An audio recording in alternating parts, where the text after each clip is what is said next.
Che, ¿cómo están ustedes? Vamos a iniciar el tema de hoy día referente al descenso de cargas.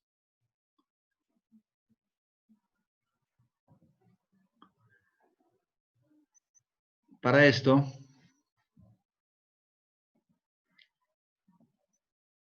ya les había explicado anteriormente que no existe ningún paquete estructural que nos realice un descenso de cargas. No es como un edificio en que nosotros podemos calcular todo, absolutamente todo. Estoy hablando de zapatas, fundaciones, vigas, columnas, etcétera, etcétera. En el descenso de cargas no existe un paquete que nos pueda hacer esto. Por consiguiente, la única forma es hacerlo manualmente. ¿Y esto por qué? Ya les expliqué que hasta edificios de 3 pisos se puede prescindir de las zapatas y columnas, pero solamente hasta 3 pisos. Entonces, cuando hacemos el descenso de cargas desde la cubierta, bajamos primer piso, segundo piso y planta baja, y necesitamos dimensionar la fundación. No sabemos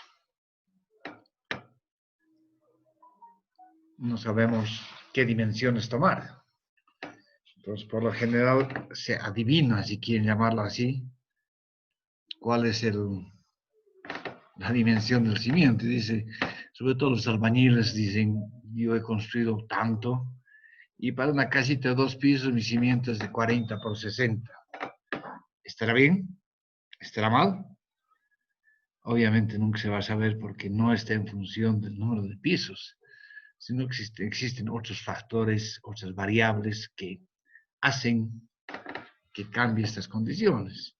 Fíjense nomás, no puede ser igual si este X1 es 4 metros y yo lo cambio a 6 metros, la carga que va a recibir el cimiento nunca va a ser igual.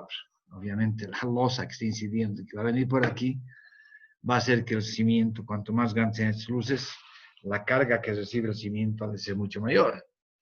Entonces, eso es decir, no se preocupe, yo tengo mucha experiencia, es falso. La única forma de estar seguro de que sí va a funcionar es haciendo el cálculo del descenso de cargas. Y esto hay que hacerlo manualmente, no hay otro. Hay otro factor que interviene también en esto, es el hecho de que cuando uno hace una casa de 1 piso, 2 pisos, hasta 3 pisos, como la alcaldía no exige un cálculo estructural, ni tampoco la sociedad de ingenieros, entonces no se manda a hacer estudios de suelos. Entonces, ¿cómo podemos saber el tamaño de un cimiento? Ustedes ya saben que se calcula en la sección de corte, ¿qué dimensiones va a tener si no sabemos cuál es la capacidad portante del terreno? Obviamente que una capacidad portante de 1 kilopón por centímetro cuadrado nunca va a ser igual si tiene 3 kilopons por centímetro cuadrado. Por consiguiente, este es un óbice que hay que subsanarlo de alguna manera. Muchas veces yo lo he subsanado esto yendo a los edificios, lo más cercano que existe en la zona, y les pido que me muestren su estudio de suelos, donde voy a ver su perfil estratigráfico y su capacidad portante del terreno. Ese es un dato que me va a dejar de dormir tranquilo, porque no estoy adivinando, sino que estoy trabajando sobre una realidad. Si alguien tiene alguna pregunta, adelante, y si avíseme por favor si se escucha claro. Se escucha claro, ingeniero. ¿No se escucha? Sí se escucha. Se escucha, Inge, se escucha. ¿Aló? Sí, se escucha, Inge. Se escucha, Inge. ¿No se escucha nada? No, se escucha, está bien. Gracias, se escucha. Por fin alguien me responde. Parecería que estuviera hablando yo en el desierto. Bien, con esos antecedentes, entonces, vamos a empezar a ver cómo se calcula. Aquí tienen ustedes el corte de una vivienda. Y lo que queremos es calcular este cimiento de aquí. Obviamente que podríamos calcular este, pero en esta ocasión vamos a calcular el cimiento del eje V. Entonces, ¿cómo se debe calcular el cimiento del eje V? Empezamos primero con la cubierta. Sin embargo, cuando no es una obra, no es una licitación, es una obra para una persona particular, no tiene el cálculo estructural, no tiene nada. Lo único que les va a dar a ustedes, les va a pedir es el presupuesto. Y obviamente el momento que ustedes hagan el presupuesto, no tienen que calcular la cercha. Entonces, si ustedes le van a pedir al propietario que les dé cuál es la carga incidente de la cercha, no los va a sacar, porque si es una hook, por ejemplo, usted tiene que calcularla. Y para esto hay diferentes valores que se tienen que tener. Este Q sub V significa la carga equivalente que se puede tomar para cálculos, que puede variar entre 120 y 150 kilopons por metro cuadrado. ¿De qué depende esto? Del tipo de cubierta que nosotros tengamos. Por ejemplo, si la más pesada de todas es la cubierta con cercha de madera y teja cerámica. Allá sí vamos a aplicar quizá hasta más de 150 kilopons por metro cuadrado la carga equivalente. Pero podemos colocar la misma cercha de madera con teja Duralit. La teja Duralit obviamente es más liviana que la teja cerámica, entonces va a bajar un poco. Además, podemos tener una cercha con perfiles metálicos. Pero cuando hacemos con perfiles metálicos puede ser con teja cerámica o puede ser con teja Duralit. Y lo último es la estructura con steel frame. El steel frame son perfiles, no significa perfiles, son láminas dobladas en frío que son muy livianas. Y si nosotros colocamos esas láminas con teja Duralit, estamos hablando de un 120 kilos por metro cuadrado, porque es la más liviana de todos. Entonces, este Q sub V está en función de qué tipo de cubierta es la que vamos a considerar. Va a ser estructura de madera, perfil metálico o steel frame, cualquiera de los tres. Y además, qué tipo de teja. Para esto tenemos todas las dimensiones. Tenemos el alero aquí, el voladizo aquí, las diferentes alturas que necesitamos. Este muro que es falso, aquí vamos. Si ustedes se fijan, aquí hay una viga pintada de verde, otra viga pintada de verde y otra viga pintada de verde. ¿Qué quiere decir eso? Que en estas tres va a descansar la estructura de la cubierta. Aquí que no tiene viga, significa que este es un muro separador de ambiente nada más, que no está recibiendo la carga de la cubierta. Por consiguiente, esta cubierta de aquí, con esta carga equivalente, va a estar apoyada sobre este muro y este muro. Y para esto necesitamos directamente, ¿qué pasa? Perdón, aquí hay una pregunta. ¿Qué pasa con cargas ambientales? ¿Qué pasa? ¿A qué se refieren con cargas ambientales? Si me pueden aclarar. ¿Qué quiere decir con cargas ambientales? Cargas de viento, nieve y granizo. Eso está dentro de la carga equivalente. Obviamente en Cochabamba varía de la zona, pero en Cochabamba no tenemos nieve, pero sí tenemos granizo. Entonces, este de aquí, ese del granizo y del viento, lo que incide es en la pendiente que vamos a tener en la cubierta. Si estamos con teja Duralit, por ejemplo, o con calamina primero, vamos a tener 12 grados. Si estamos con teja Duralit, aquí vamos a tener mínimo 15 grados. Pero si tuviéramos nieve, tendríamos que parar más y tendríamos que llegar a 22 grados. Pero para considerar todos estos está en función del ángulo que nosotros hagamos en la caída de la cubierta.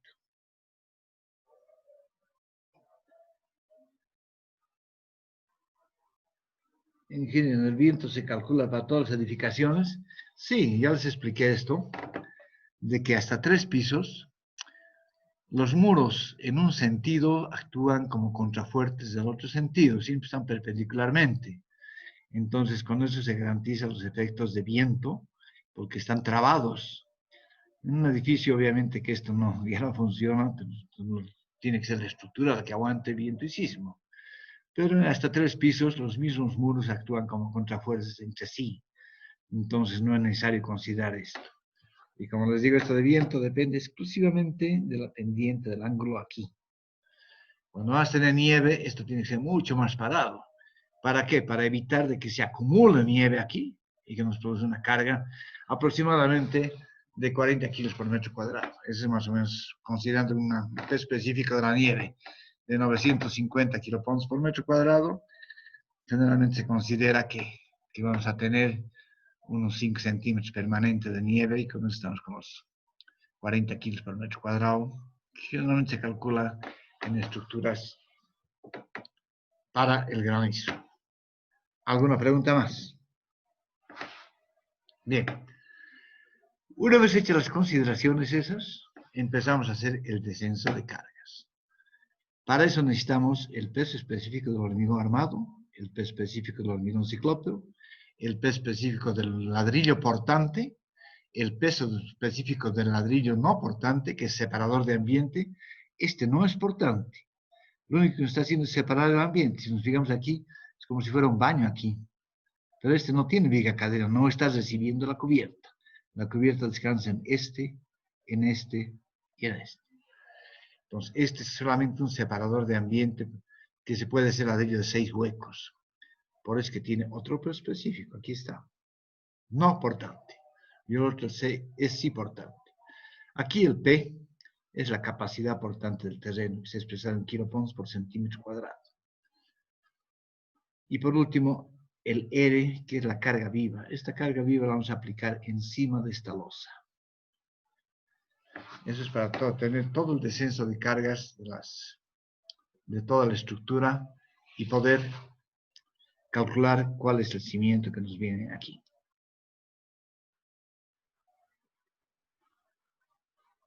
En caso de los muros de carga deben estar en todo el perímetro de los niveles, obviamente. Aquí tenemos 2 pisos, entonces no necesitamos muro de carga. Es suficiente que esta sea semicarga, semicarga y semicarga. Si hubiera un piso más, necesitamos carga, carga, carga. Pero tiene que estar, estamos transmitiendo cargas de este nivel a este nivel. Entonces, los muros de este nivel, obviamente, los portantes, tienen que ser iguales. Los 3 están recibiendo cargas. Este no. Este es un muro separador de ambiente. Pero este de aquí tiene que ser soguilla, soguilla, soguilla. Este tiene que ser semicarga, semicarga y semicarga. Y si tuviéramos un piso más, tendríamos carga, carga, carga.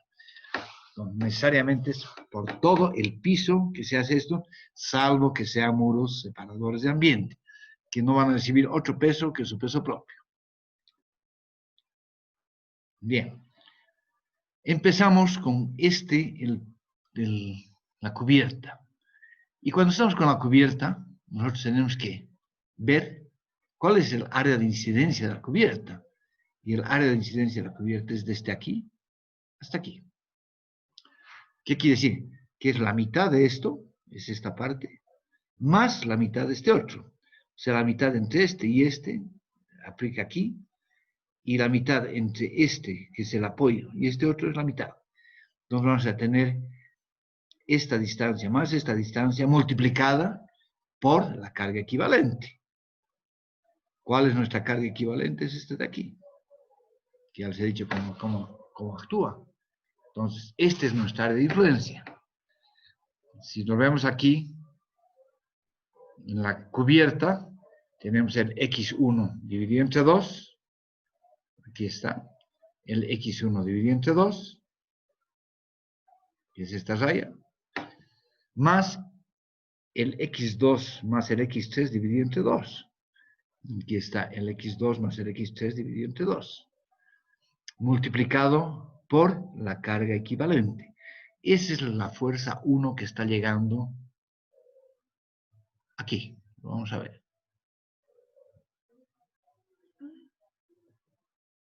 Aquí está llegando. Esa es la carga 1 de la cubierta sobre este muro.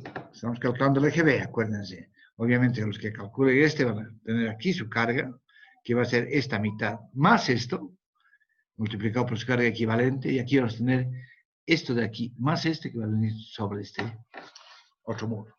Nosotros tenemos entonces la carga 1 que viene aquí.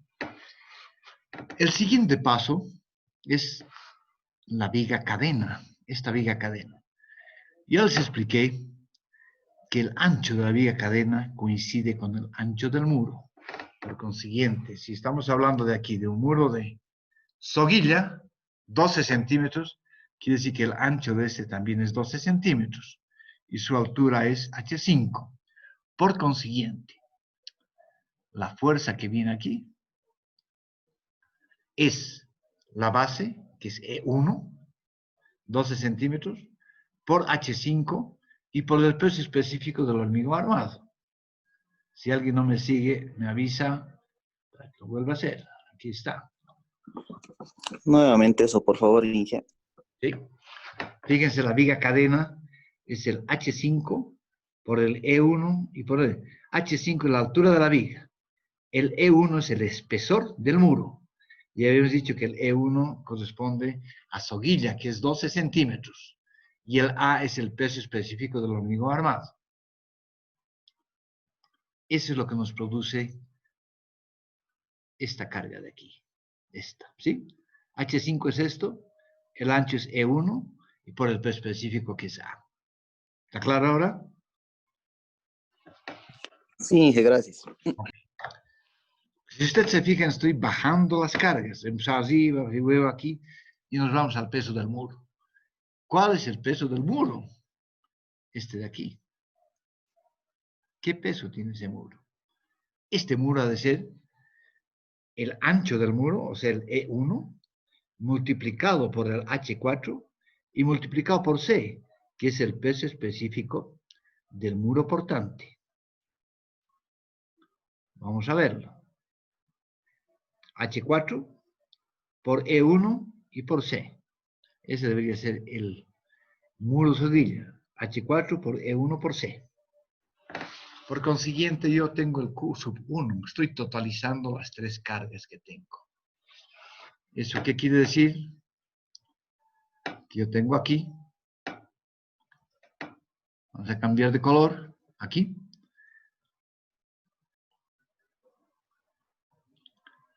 Este de aquí. El azul es el Q1 que lo he marcado hace un momento. Que es la suma de este y más este. Es la carga que está llegando encima de la losa. Entonces ya me olvido de todo esto porque ya tengo en el azul, está especificado, está sumado a estos tres. Me olvido de las moradas y para mí solamente actúa el azul. ¿Está claro? Bien. Sí, Inge. Y vemos que hay una carga que no está sobre una viga. Este es un muro falso. Fíjense que este muro de aquí no está sobre ninguna viga, está encima de la losa. Entonces, ¿cómo yo puedo saber cuánto este muro, cuánto me incide aquí, cuánto me incide aquí, cuánto me incide aquí y cuánto me incide aquí? Podemos estar pajeándonos todo el tiempo y nunca vamos a sacar un resultado real. Entonces, cuando ustedes tengan una carga que no viene directo sobre la viga, como es este caso, aquí fíjense que todo está sobre la viga. Entonces transmitimos directo. Pero este no, este está sobre la losa. Entonces es necesario esta carga. Hay que volver la carga puntual y dividirla entre la superficie de la losa para volver a una carga por unidad de superficie. ¿Está claro? ¿Cómo vuelvo yo esta carga por unidad de superficie? Primero la voy a volver a una carga puntual. ¿Qué quiere decir? Que voy a hacer H4 más H5, toda la altura, por el espesor E1, porque es soguilla, por Y2 más X4. Esto más esto. Al multiplicar esto más esto por el ancho y por la altura, le he vuelto una carga puntual. Esa carga puntual puede ser donde ustedes quieran. Puede estar aquí, no interesa. Por eso les digo, nunca vamos a lograr saber esta carga, cuánto afecta aquí, cuánto afecta aquí, cuánto afecta, ni esté aquí o esté aquí. Nunca vamos a ver. Por eso mismo, desde que esa carga puntual la vamos a dividir entre esta losa. Entonces, recapitulando, vamos a tener H4 más H5 por E1 y por Y2 más X4. ¿Están siguiendo? Vamos a ver si es cierto lo que he dicho. H4 más H5 por E1 por el D, que es el peso específico del muro no portante. Aquí tenemos el peso específico del muro no portante. Este no es portante, este de aquí no es portante. Por el D, y voy a dividir entre la losa, Entonces tenemos aquí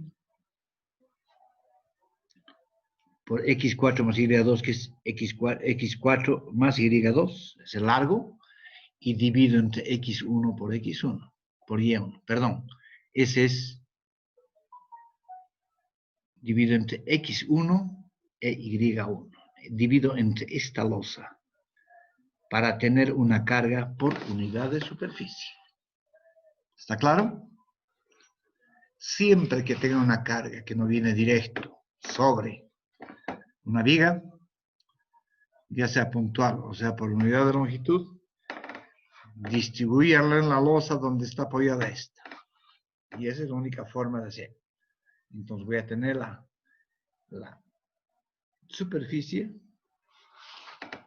la carga 1, distribuida.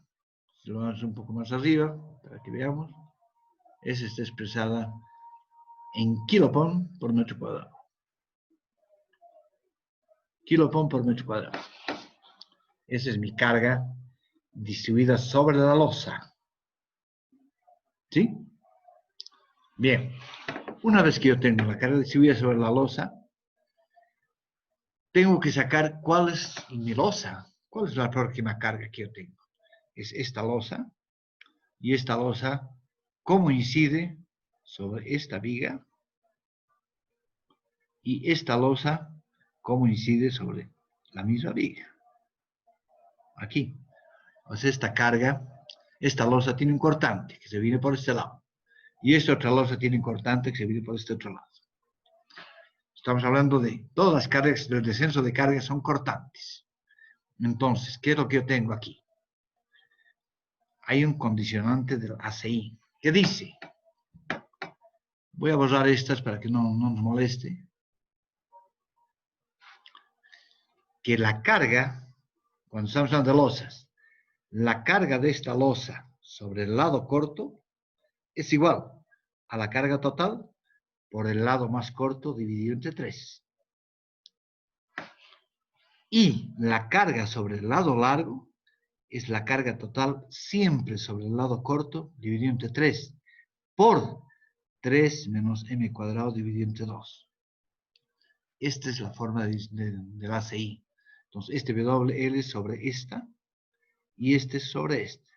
Para hacer una verificación nada más. ¿Qué pasa si estamos hablando de una losa cuadrada?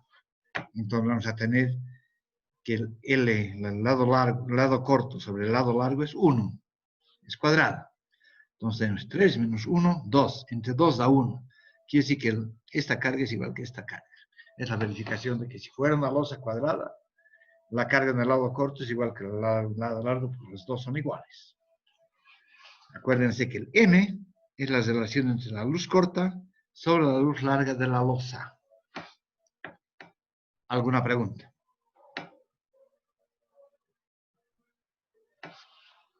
¿Está claro? Bien, si está claro, seguimos adelante. Esto ya lo hemos visto aquí. ¿Cómo calculamos la losa? Lo que nos tenemos que ver ahora, lo que les dije antes, esta losa cómo afecta aquí, esta losa cómo afecta aquí. Lo primero que tenemos que saber es qué altura tiene la losa. Y de acuerdo a la ACI, la altura de la losa es igual al perímetro dividido entre 180. Esa es la altura de la losa. Para efectos de uniformidad, se recomienda que se calcule el peralte de la losa más crítica. ¿Esto por qué? Porque si estamos dimensionando la flexión, no importa lo que tengamos o no, pero si estamos dimensionando a la deflexión, obviamente que hay que presentar fisuración si estamos dimensionando la losa más corta y tratamos de cubrir con fierro. Es hacer al revés mejor. Calcular con la losa más grande y lo que varía es la armadura de fierro. Entonces, el T, que es el espesor de la losa, es el perímetro dividido entre 180. Por consiguiente, si hemos determinado la altura de la losa, la más crítica, ¿sí?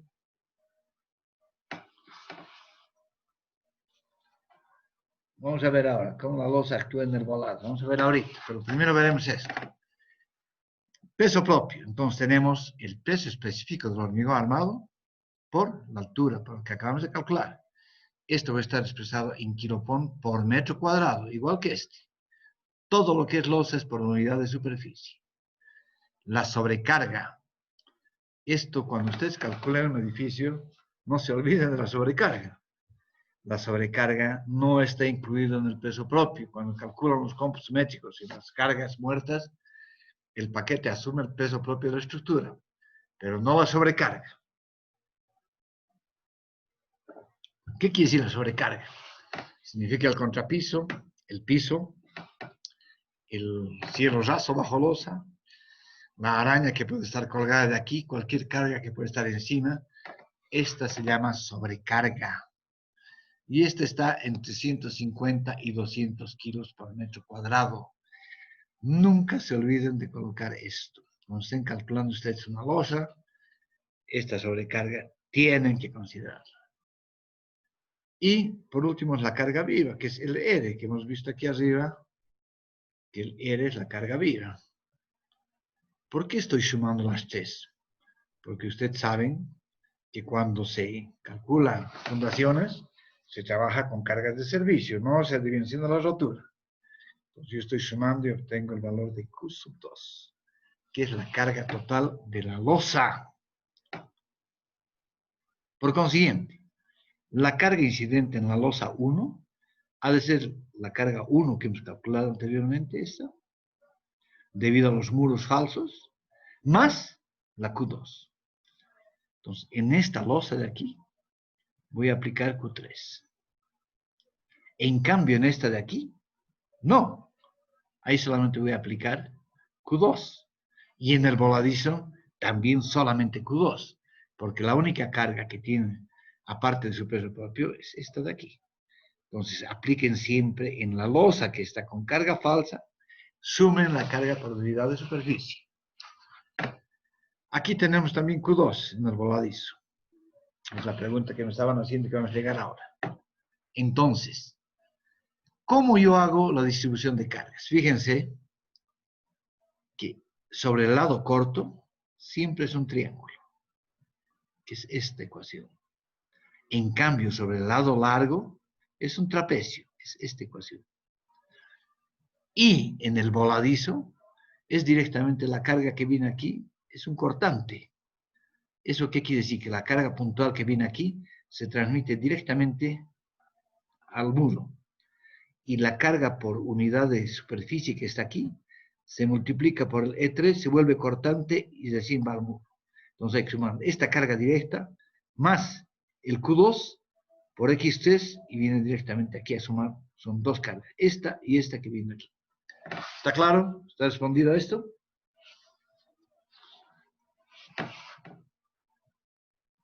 Alguien me preguntó esto, cómo ha actuado el voladizo. Lo estoy explicando.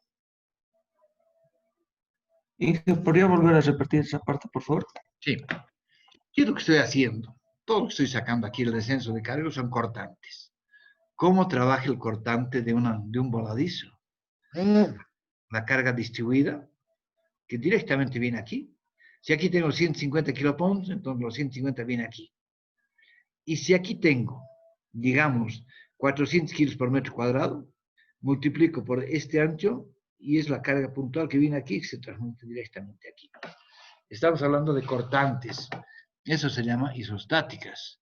No puedo creer que a esas alturas no sepan, a punto de salir ingenieros y no sepan calcular el cortante de un voladizo. Pero así se calcula. ¿Está claro? Bien. Sigamos entonces. ¿Cuál es la afectación sobre el lado corto? Aquí también lo estamos viendo. Estamos calculando este eje. Por consiguiente, tenemos esto que es un triángulo.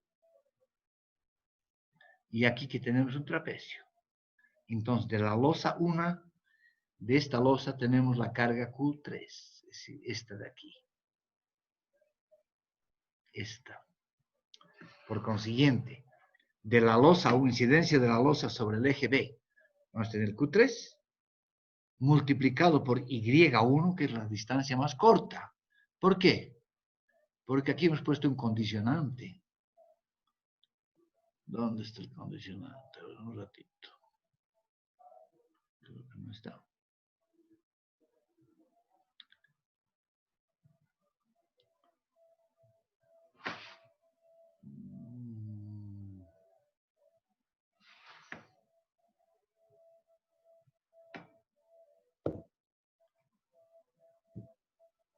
Creo que no es el condicionante.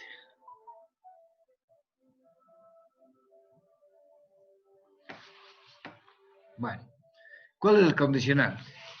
El condicionante era que x1 es mayor que y1 e y1 es mayor que x2. Ese es el condicionante que ustedes lo van a tener con unidades, pero para hacer el cálculo, para saber cuál es la luz más corta. Entonces, ¿qué quiere decir? Que entre este y este, el más chico es y1. Entonces, si vamos a respetar este de luz más corta, estamos multiplicando por y1.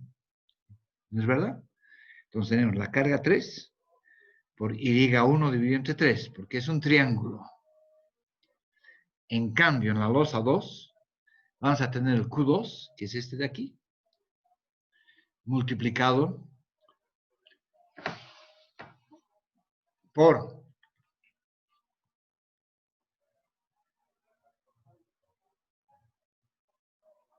x2 dividido entre 3. ¿Por qué x2? Porque hemos dicho que el x2, este x2, es menor que el y1. Hemos dicho que este x2, este, es menor que este. Por consiguiente, multiplicar siempre por el lado más corto. Entonces, cuando estamos hablando de esta losa, el lado más corto es x2. Por eso el condicionante que lo estaba buscando no lo encontró. Pero no importa. Entonces tenemos aquí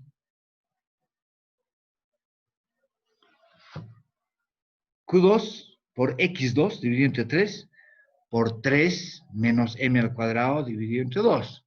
¿Y cuánto es m cuadrado? Es igual a x2 dividido entre y1. Y con eso directamente nosotros podemos sacar cuánto es la carga 5 incidente sobre el eje B. ¿Sí? Entonces hemos hecho esta losa. Estamos descargando aquí. Y estamos descargando aquí. ¿Sí? ¿Está claro? Para eso tenemos las cargas 4 y 5. La 4 es del lado izquierdo. Esta es la 4 y esta es la 5. Si nos vamos más arriba, aquí estamos viendo, esta es la 4 y esta es la 5. Por consiguiente, tenemos ya la vertical de aquí, que es la Q1 minúscula, más estas dos. Pasamos a la siguiente, que es la viga. Seguimos bajando. ¿Y la viga qué es? El cálculo de la viga. Vamos a tener el H3 menos el T, porque fíjense que el espesor de la losa ya fue tomado en cuenta en toda la losa. Entonces lo que nos queda es solamente esta parte de aquí.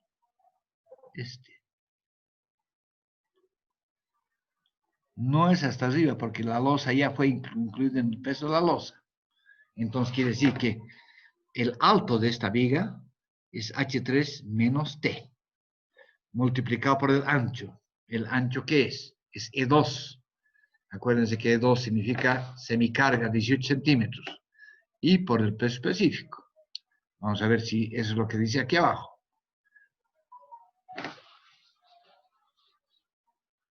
Viga estructural H3 menos T, menos la losa, multiplicado por el espesor del muro de semicarga y por el peso específico del hormigón armado. Volvemos a kilopón por unidad de longitud. Vamos al muro semicarga. ¿Qué es el muro semicarga? Es este muro de aquí. Y ese muro de aquí tiene H2 por E2 y por C, que es el peso específico del muro portante. Entonces tenemos H2 por E2 y por C. Está aquí. C por H2 por E2. Y tenemos el sobrecimiento. ¿Cuál es el sobrecimiento?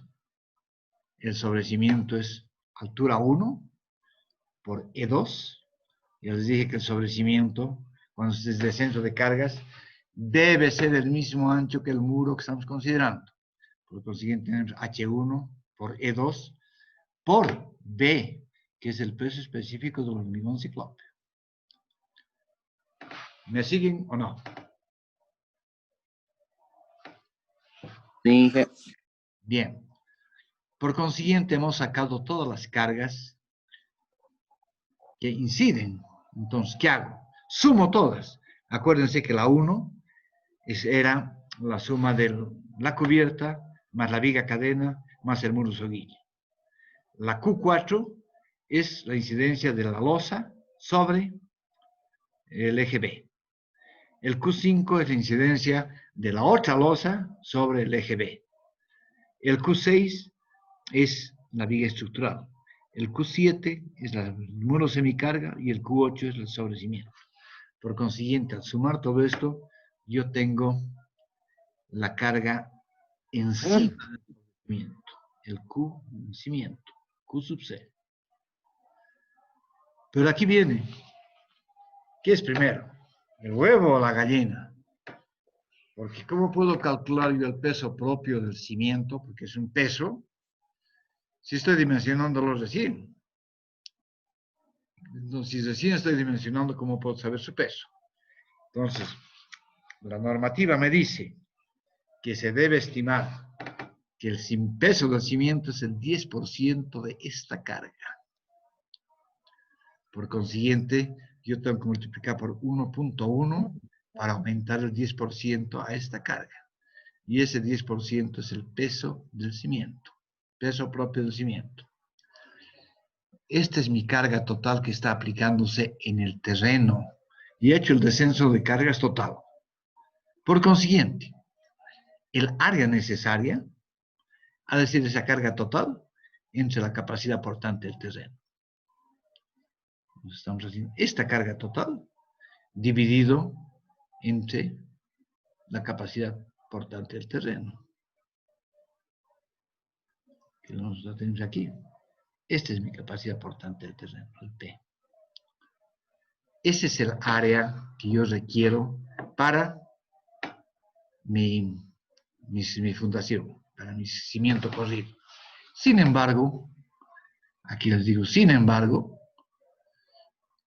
yo puedo tener para esa misma área así.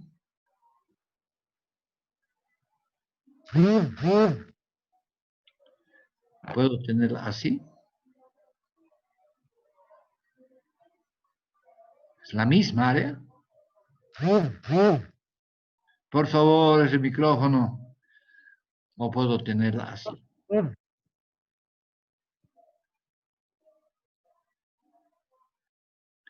Estoy hablando de la misma área.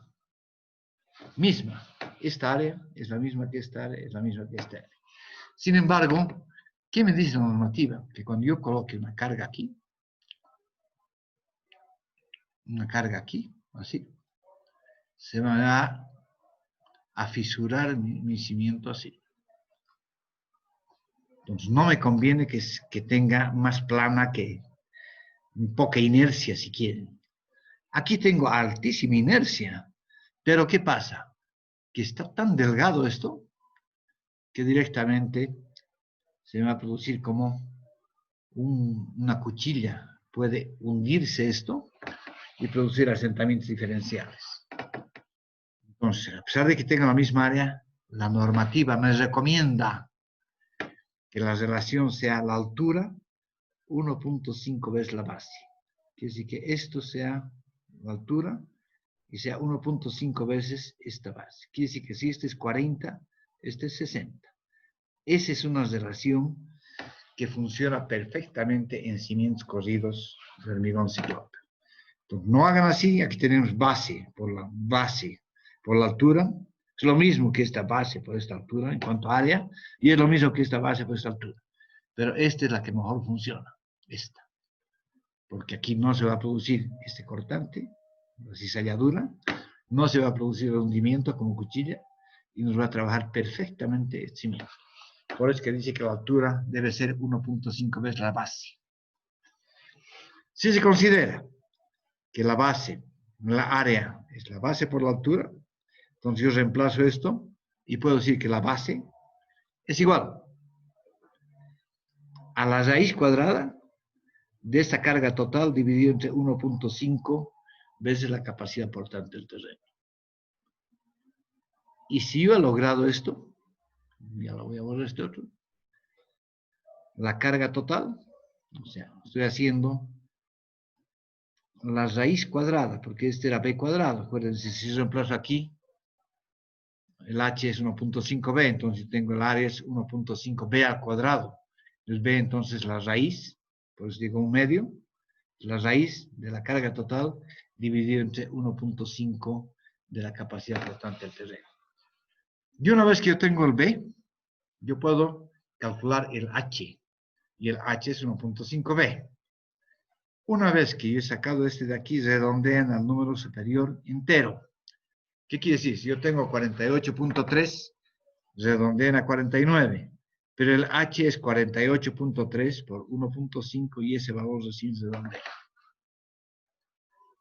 Para calcular el precio del cimiento corrido del eje B, se deberá realizar el análisis del precio unitario del hormigón correspondiente y multiplicar por su volumen para saber cuánto me cuesta ese cimiento corrido de hormigón ciclópeo del eje B.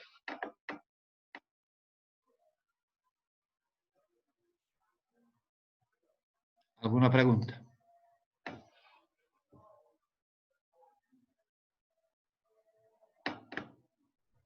¿Está todo claro? Inge, disculpe, para los otros ejes se volverá a hacer el descenso de cargas a partir de la cubierta nuevamente, ¿verdad? Pero claro, todo descenso de cargas desde arriba hasta abajo, no puedo ir a medio camino, si ninguna de las cargas se repite. Para cada eje que yo haga, tengo un descenso de carga diferente. Fíjense nomás aquí. ¿Por qué tendría que ser igual este cimiento a este cimiento? Si cambian las condiciones, cambian. Aquí, solamente la cubierta. Esto no puede ser igual a esto. No puede ser. Hay que hacer de nuevo todo.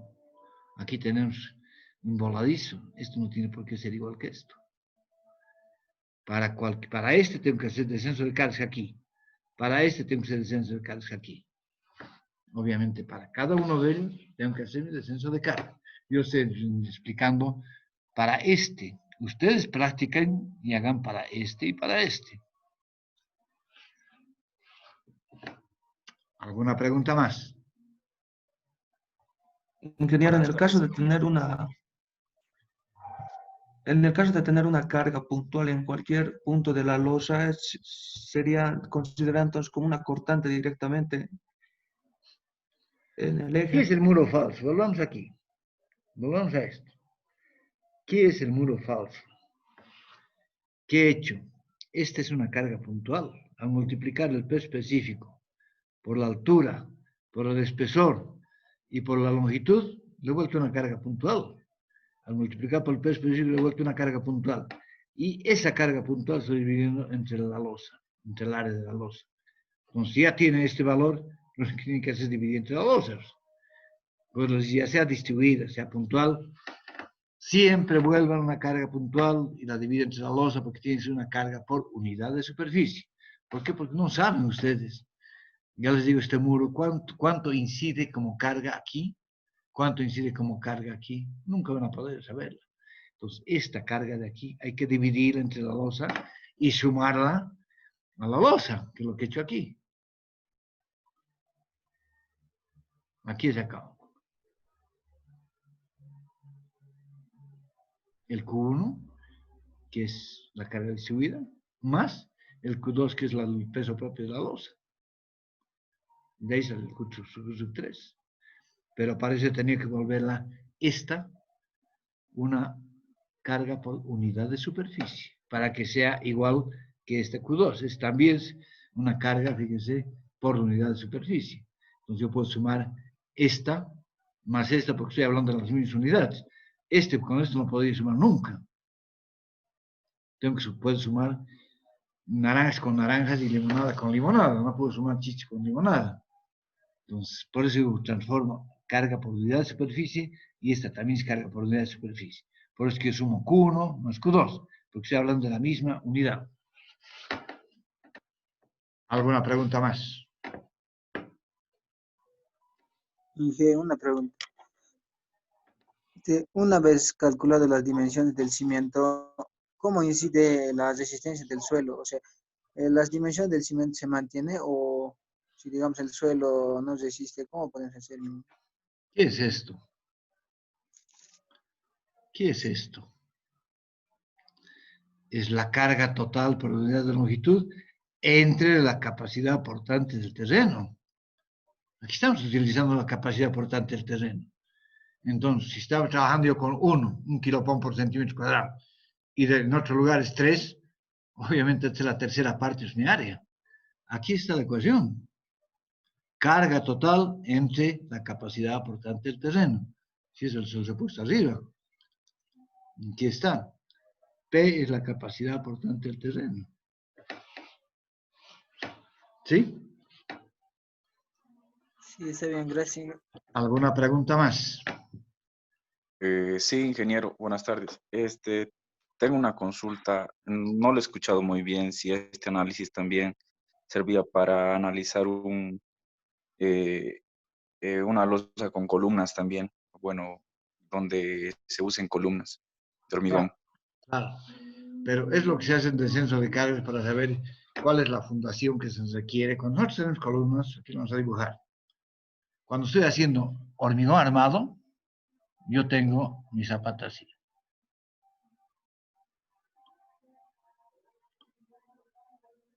Esa es mi zapata y aquí está mi columna. ¿No es verdad? Este es hormigón armado. Esta es una zapata que está recibiendo una columna. ¿Qué quiere decir que estoy haciendo así? Estoy haciendo así, estoy haciendo así.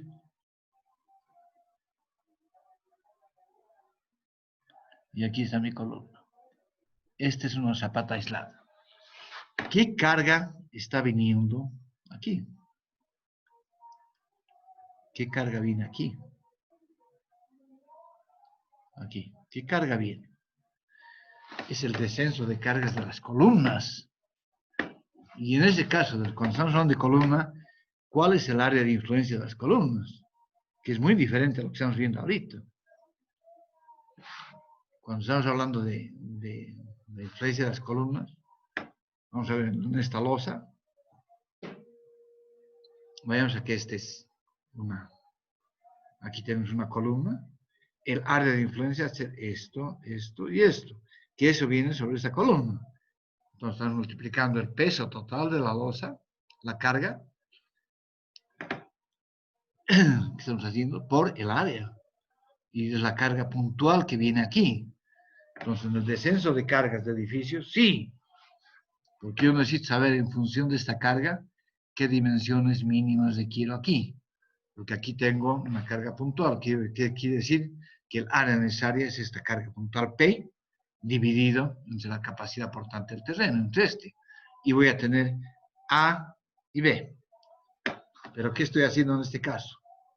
No estoy haciendo esto. Estoy haciendo carga puntual. Esta es columna. Este es muro corrido por unidad de longitud. ¿Está claro? Sí, ingeniero, gracias.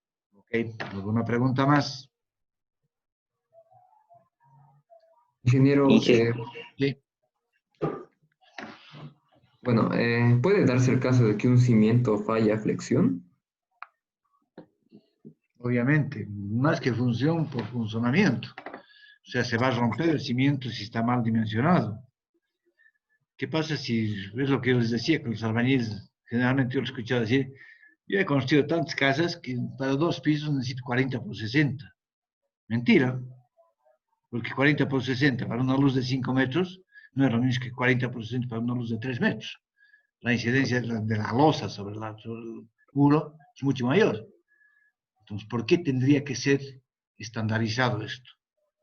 Entonces, sí, obviamente, si está subdimensionado el cimiento, que yo necesitaba, por ejemplo, 50 por 75 mi cimiento, y lo he hecho 40 por 60, obviamente que se va a romper mis cimientos. Y al romper mi cimiento, también va a romper el sobrecimiento y también va a rajarse el muro. Es que sin insuficiencia de cimiento. Por eso que estamos calculando, si no adivinaríamos directamente. Es decir, todas las viviendas de 2 pisos tienen 40 por 60 de cimiento. Mentira. Para eso estoy enseñando a calcular justamente esta carga total, que está en función de las luces, de las cargas y de la capacidad, por tanto, del terreno. ¿Está claro? Sí, ingeniero, muchas gracias. ¿Alguna pregunta más? ¿Y qué pasa si tuviéramos un tanque elevado? Lo mismo. Es lo mismo, porque nosotros tenemos que, lo único que cambia es de que en vez de carga viva, vamos a tener el peso del agua. ¿Y cuál es el peso del agua sobre una losa? Es el peso específico del agua, que es 1000 kilogramos por metro cúbico, por la altura de la losa. Es la carga por la altura del agua. Esa es la carga que va a venir por metro cuadrado encima de la losa. Y esa la distribuimos.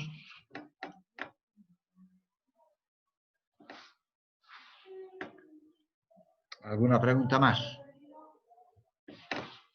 Buenas noches. ¿Podría volver a repetir el valor de la sobrecarga y la carga viva, por favor? ¿De la sobrecarga de qué? ¿De cualquiera? ¿De cualquier edificio? Sí, nos dio un valor a... Sí. Bien. Cuando yo estoy viendo el análisis de cargas de una losa, peso propio de una losa, lo primero que yo tengo que sacar es qué altura tengo, qué peralte tiene mi losa. Y mi peralte es el perímetro dividido entre 180. Entonces, al multiplicar este perímetro, la altura, por el peso específico, yo voy a tener una unidad de kilopón por metro cuadrado, que es el peso propio de la losa por unidad de superficie. ¿Qué es la sobrecarga? Es el contrapiso que voy a colocar encima, es el piso que voy a colocar encima, es un muro falso que puedo tener encima, el yeso que voy a tener por abajo, el cielo falso, o una araña que está colgada del piso de abajo. Esa sobrecarga siempre se debe considerar en edificios. Y lo mínimo es 150 kilopons por metro cuadrado. Cuando hay muros falsos encima de una losa y vamos a dimensionarla, no estoy dimensionando la losa, pero para que ustedes dimensionen, sí tienen que tener en cuenta peso del muro incidente sobre la losa. ¿Ves lo que ha salido? ¿Ves lo que ha salido este Q3? Acuérdense. Entonces, esta sobrecarga siempre consideren en edificaciones, siempre. Porque el paquete estructural considera el peso propio. O sea, considera esto. Pero no considera esto. Esta es una sobrecarga que hay que adicionarle a las cargas para el cálculo estructural de un edificio. Y esta es la carga viva. Y yo sumo las 3 aquí, porque no estoy dimensionando la losa, no estoy buscando su armadura. Estoy buscando simplemente el descenso de cargas. Y ustedes saben que todas las fundaciones se calculan con cargas de servicio, sin entrar en rotura. Por eso estoy sumando automáticamente el Q2 y no mayor las cargas. Pues si estuviera dimensionando, tendría que multiplicar esto más esto por 1.2 y esto por 1.6. Pero eso es para dimensionar mi losa. No estoy dimensionando. Estoy haciendo descenso de cargas. ¿Alguna pregunta más?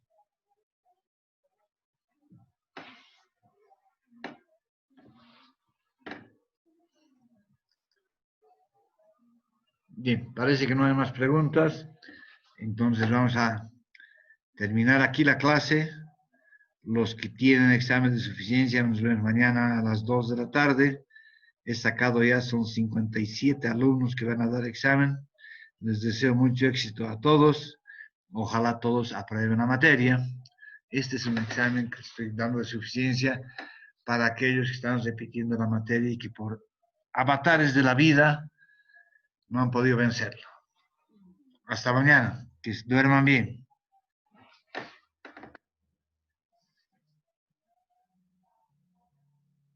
Gracias, Inge. Hasta luego. Gracias, Inge. Hasta mañana. Mañana. Hasta mañana, Inge.